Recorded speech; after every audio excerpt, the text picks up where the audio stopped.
New sensors installed in Greenville County schools are helping the district crack down on smoking and vaping that might happen inside a school bathroom. Our Chloe Salsameda takes a look at the impact the devices are making.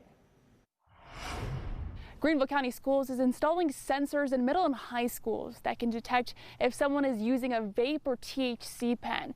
The sensors will also alert school administrators if a fight breaks out in a bathroom. The district says this adds another layer of security for their schools.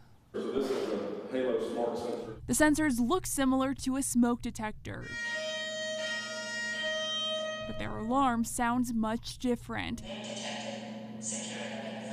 These Halo Smart sensors can detect if someone inside the bathroom is smoking a vape pen, THC, or cigarettes. They also pick up on abrupt changes in noise, such as screaming, fighting, or gunshots. It also detects code words, so if our administrators come in here and need help, they can just simply tell the machine the code word that we designate.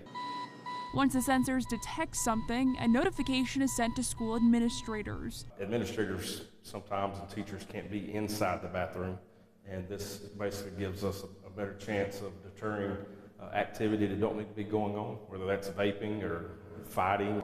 The school district first began installing the sensors in schools about a year and a half ago. Since then, they say they've seen results. It's been a huge success for us.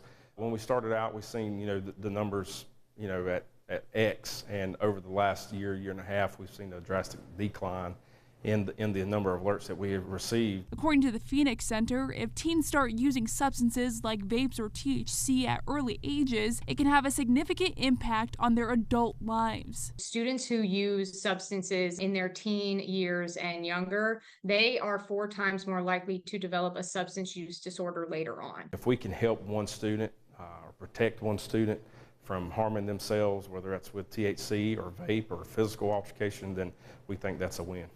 In Greenville County, Chloe Salsameda, 7 News.